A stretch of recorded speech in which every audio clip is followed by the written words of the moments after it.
welcome to the Cultivating Calmness Podcast. My name is Kaela Vance, and I have a question.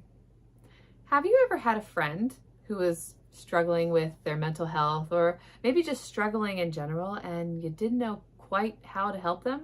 You wanted to, but you weren't sure what to do?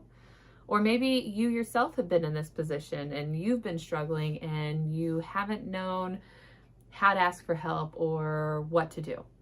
I think we've all probably been there at some point or another, myself included. And yes, I work in mental health and I work with trauma and grief, and it's still hard. When a friend has someone that has died or is going through a difficult time, as a therapist, I still want to help them solve their problem.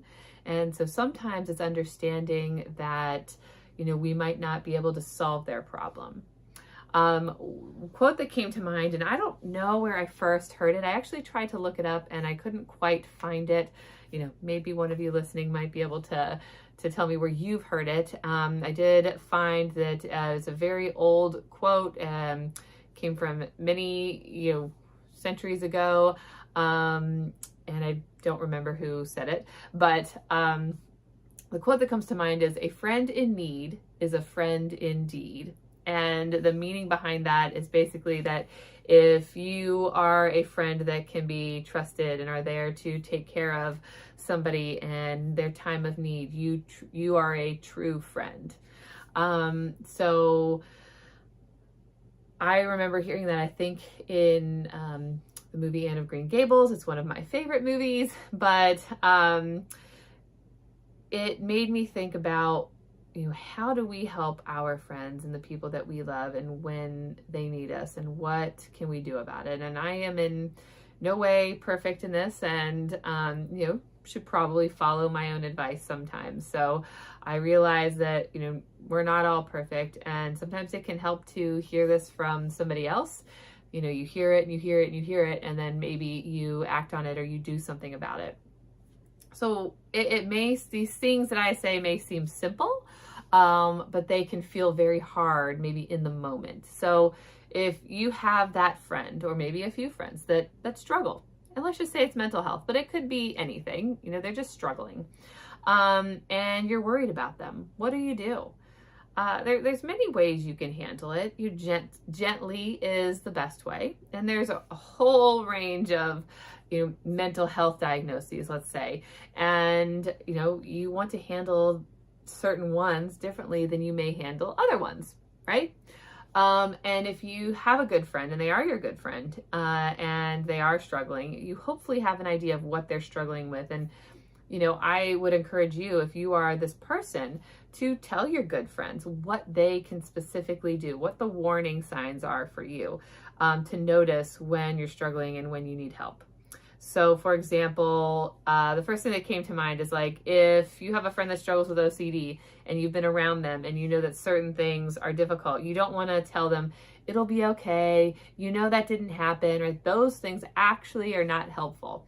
So they would hopefully tell you to either change the subject, or to tell them, well, I don't know, maybe you did do something wrong, or I don't know, maybe you did get germs and someone's going to die, right? That's actually what that person needs. Now, if you're just suffering from anxiety or just depression, that may not be a helpful way to help that person. So knowing what they're dealing with, if you don't know what they're dealing with, being a listening ear. So being there to listen versus to talk. Sometimes, like, just being there for a person may mean I come over, we sit on your couch and we don't speak. That means you're there. You sit on the couch with them. If you are someone who holds hands or snuggles or rubs their back, maybe you do that. Or maybe you just sit there, turn on their favorite show, play a video game together, but you don't end up saying anything. And sometimes that's all somebody needs, is your presence, for you to know that, or for them to know that you're there, that you hear them, you notice them, you care about them. And sometimes you don't need words for that. Sometimes you say, I don't know what to say, but I'm here for you. Tell me what you want me to do. Maybe it has nothing to do with their mental illness or their health. Well, let me go do your laundry. Let me go do your dishes. Let me sweep the floor. Let me drive you to and from work. There's lots of ways you can help somebody that isn't specifically directed at their illness, but may take care of and alleviate some of the stress around them. Show up even when they push you away. They tell you to go away. I don't want you here. They say mean things to try to hurt you. Now, sometimes you kind of have to feel that out, right? Every situation is different. Sometimes that's just because they're in pain. Sometimes it may be because leaving is what is best. I would say that's probably less often, but it does happen. Asking questions to get to know the person, to understand what they need, to understand what's actually going on. And maybe you never will, but asking the questions can help you figure that out.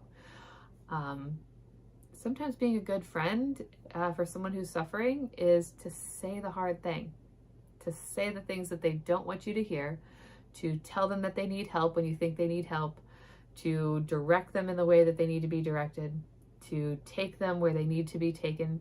If that means like going to the hospital, even though that's the last thing that they want, that's what it means. I often tell my high school clients that, you have a friend that's talking about suicide. You'll be a good friend by telling an adult that that's what's going on and that's what they're struggling with. That you're not being the best friend if you're ignoring that and letting that slide. So yeah, your friend may be mad at you. They may never want to speak to you again. And if you're a good friend, you may wait, or it may be hard to understand, but you did what you had to save your friend's life. And sometimes that's what being a good friend is. Offering help. So I would say offering help, but with limits, with boundaries. So if your friend is struggling with something, but they tend to take advantage, they tend to seek your help and seek your help and seek your help and seek your help, but they never make any changes themselves. They're never doing anything different themselves. They're draining you to the point where you can't really be helpful to them anymore. So sometimes you have to say no with your help. And that's hard. So a boundary can be hard if you really want to help someone. And sometimes the way you help them is by saying no, because they need to learn how to accept that and how to maybe find the things that they need or to make the change that they need to make. Sometimes you provide resources, phone numbers, places they can go, looking up services, finding services, calling places, but resources can be very helpful for somebody who is struggling, especially if they feel lost or drowning, and you're the person that can provide that for them. Sometimes it's really noticing the small changes in them. If there's somebody who always talks, but they're not talking anymore, that may be something that you pick up on. If they're always texting you and then they're not texting you anymore, this would probably be something that you would want to follow up on. This actually reminds me of that, it was an ad or a commercial or a video. It was on social media. It was a soccer or football video, and it was just, the video was on these two seeming like friends, and one very clearly always appeared depressed, never smiling, never cheering. The other one was very, boisterous and appeared loud and smiling and happy and, uplifting, and was always getting his friend, the one who appeared depressed, to stand up and do things. And then the video plays out. It, goes through game after game after game, theoretically. And then one day, the other friend who was loud and boisterous and happy wasn't there. The implication being that he was the one who was depressed and, likely completed suicide.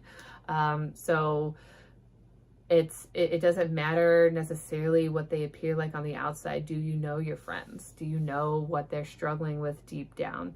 I know that I've kept things to myself that I've struggled with for fear of, if I say it out loud, does that make it true? I've had friends who felt the same way, where, maybe if I had been paying attention, I would have maybe picked up on signs or symptoms and would have noticed more what was going on, and could have seen around that. Sometimes our friends are really good at hiding themselves. And so it's not your fault if you don't catch it, but sometimes we could be more observant of our friends and know their history, know their past, and know kind of like what's going to go on and what's happening and what to expect with them and what not to expect with them. Having backups, having people to check in on them if they're like long distance friends, you know, having a system. I know that some people feel like it's hard for them to reach out for help. So many people, you know, I want help. And so their way of reaching out for help is like texting, hey, what's up?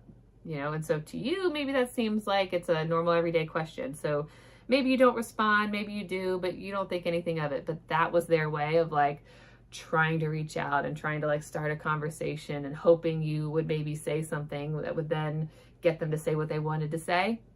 You know, so maybe with those friends, if you have some of those friends, it's to come up with a code word. Like, look, I didn't catch your drift. I didn't realize that you were struggling, that you wanted me to come over. You wanted me to say something. Next time, just say the word and we'll pick the word. Just say the word or the emoji and text it to me. And that's it. If you text that to me, I'll be on it. I'll know that you need me and I will come. So think about these things when it comes to you yourself or your friends that are struggling, how you can help them, how you can be there for them. And it's usually very simple. It's not as hard. It's not elaborate.